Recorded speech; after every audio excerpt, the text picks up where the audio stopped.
Let's go to the top three at each position and start at quarterback, Jamey. And what are we looking at here?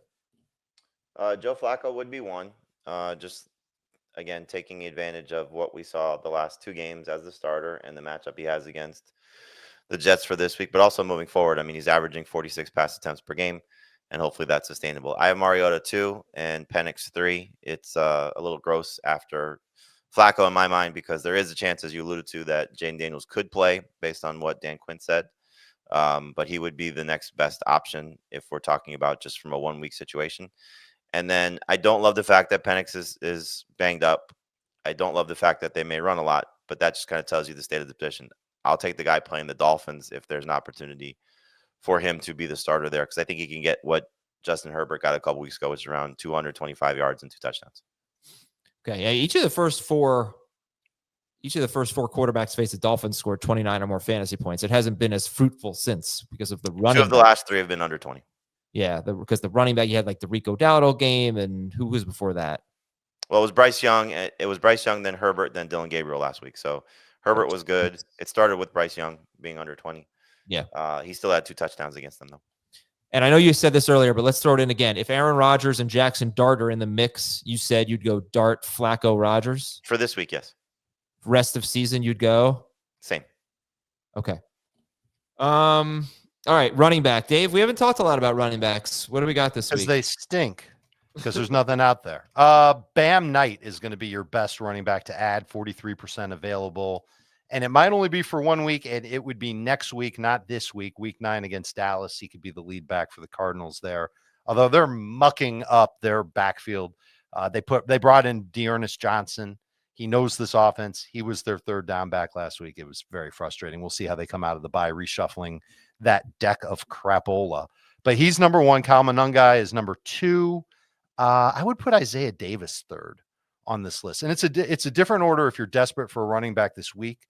It would probably be Tyjae Spears at the top, but I don't feel great about that. If Tyler Algier were somehow out there, he would be toward the top of the list too, but he's 31% available. But rest of season with the eyeball on this, Bam Knight 1, Monangai 2, Isaiah Davis 3. And you could talk me into Davis over Monangai pretty easily if you wanted to.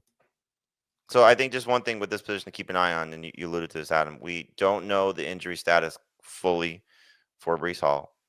And we also don't know the injury status fully for Kareem Hunt. So if they show up in practice and something is bothering them after they got hurt, I think there's potential for Brashard Smith as well as Isaiah Davis. And in the case of Davis, the trade deadline is November 4th. There is clearly a path to huge success for him if Breece Hall is traded. So if you want to stash Davis now, on the chance that he may play a little bit more this week because they are playing the Bengals. And then the opportunity if he's traded because Braylon Allen's out for probably at least another 4 or 5 weeks. Okay. Give me Davis second. That sold me over Monangai. Yeah. Can I I'll actually take Monangai first, just because I think what we saw the last couple of weeks, like, yes, if you have the ability to look long term, you can prioritize Bam Knight first, but this is more of a position I think you go week to week. Yeah. So, yeah, I mean, Monangai finally got a lot of work. I wonder if it was because DeAndre was on the injury report. Well, that's part of it. It was because the Saints couldn't stop the run. And the Bears offensive line, it's 2 weeks now. Like, they've been playing much better. They've been blocking it up much better. But let's be real about it. How many games are you going to see Kyle Monangai have even 10 touches, much less 13 carries? I think in the case of 2 guys in particular, maybe even 3 if you want to throw Brashard Smith in there, you have 3 defenses that they're all facing that are terrible. And so you could see a situation if Lamar Jackson does not play, that the Bears are doing a similar thing to the Ravens that they just did to the Saints, which is running the ball a lot in the end of the game. You could see a situation where the Jets are just leaning completely on their running game against the Bengals because they've been so miserable against the run. So Isaiah Davis maybe gets a little more playing opportunity, especially if Breece Hall is not 100%. And in the case of Brashard Smith, he just had 14 carries with Kareem Hunt getting banged up, his most work of the season, and they're playing a home game against the Commanders, which may be with Marcus Mariota starting. So we could see some blowout situations for these running backs, especially after we just saw it in the case of 2 of them last week. Yeah. Just to throw one more name out there that I don't think was going to be in the show notes, and I understand he could give you like 2 points, but especially if Lamar Jackson doesn't play, maybe Justice Hill. just because there are 6 teams on a bye, and they've been so bad that they could be behind and throwing when Lamar Jackson doesn't play. He's got 2 or 3. He's got, I think, 3 games this year with like 4 or more catches. So please don't take this as me telling you to go pick up Justice Hill. But if you're super desperate, no one's looking at him. All right, let's get the top 3 wide receivers. And while we do that, I want to apologize. I honestly feel bad, and my confidence is shaken by me being very high on Jameson Williams yesterday. So I apologize for that. He did not have a single catch on 2 targets. That game simply did not play out anything close to the way I thought. Either side, really. Yeah, agreed. totally. Right. The defense has played well. Give him credit. Jamey, who are the top 3 wide receivers? So Mooney would be one for me, just with him now back and long-term standing. But if you don't want to use him for this week and you want to go with Tez Johnson, I certainly get that. I would go Tez Johnson second, Jalen Noel third, and then Juwan Jennings fourth. If Christian Kirk were playing, would that ding Noel for you? 100%. Okay. And I don't know his status. I'm surprised that he didn't play coming out of the bye. Yeah, that was one that I didn't see until the weekend. Dave, tight ends, top 3 tight ends. If it's just for this week, it's Otten 1, Gadsden 2, Mason Taylor 3. Oh, it's so gross suggesting Taylor. If it's rest of season, it's Gadsden 1. It might be Taylor 2, and then Otten 3. So you're not Schultz in the top 3 this week? No, not yet. I would start Schultz over Taylor if Nico's out. But not over Otten or Gadsden? No. I think I'd start him over Gadsden. I gave a comparison yesterday. Remember, like a little more than a year ago, it was week 4 or 5. And we all bought into Dontavian Wicks. Christian Watson got hurt. Jordan Love had that comeback effort against the Vikings. He threw 55 passes.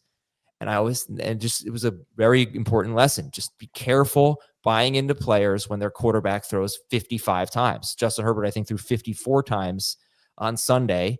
And he's got so many guys to throw to. So they are actually leading the NFL in pass attempts per game. So I will say that. But it's 39, the Chargers. And it just makes me a little nervous about thinking there's going to be any consistency from Gadsden. I feel like Schultz has been consistent for now 4 straight weeks, 6 or more targets. And this is obviously contingent on Nico Collins not playing. He could play.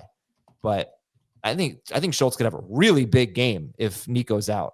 It's a fair point. I also will just counter your Herbert take there with Will Dissly was a fantasy starter for us last year at that position.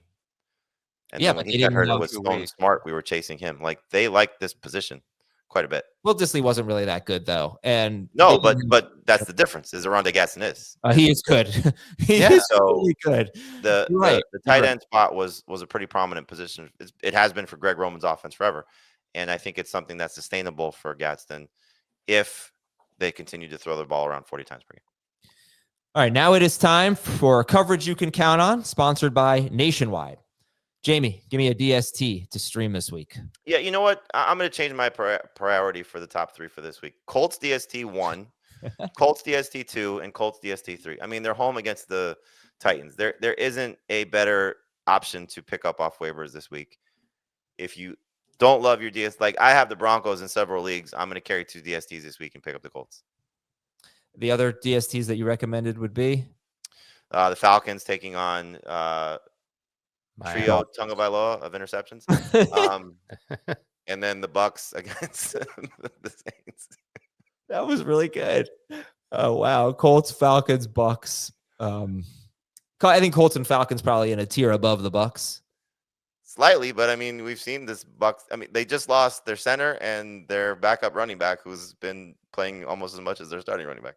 Yeah, Saints have allowed 10 or more fantasy points to 4 of the past 5 DSTs they faced. The one that wasn't was the Giants back in week 5. That sounds amazing, but Titans have allowed at least 18 plus to 4 of their past 5, 13 plus to 6 of 7. The Colts are number 1, and it's not even close. Yeah, Thomas, change my answer for the 1 o'clock show. Colts DST 1. And 2 and 3? No, just 1, and then we'll let's go Colts DST 1.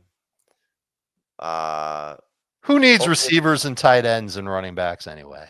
I'm going Colts DST 1, Flacco 2, Gaston 3. Holy moly. Okay. And that was coverage you can count on, sponsored by Nationwide. And Jamey, give us some kickers real quick. The kickers for this week. You got Matt Prater coming with still the starting opportunity. With doesn't seem like Tyler Bass is coming back. Evan McPherson in a home game against the Jets, and let's give Jake Moody some credit. You know, he flops with the 49ers. He catches on with Chicago and does a nice job for them. So, as you mentioned yesterday, though, Adam, make sure Eddie Pinheiro is not on your waiver wire. 77% rostered, so most people have him already. But he's been fantastic for the 49ers, and that's always kind of been a position of strength for them, fantasy wise. Eddie Pinheiro has not missed. He is 17 of 17, including 5 of 5 from 50 or more yards. Insane.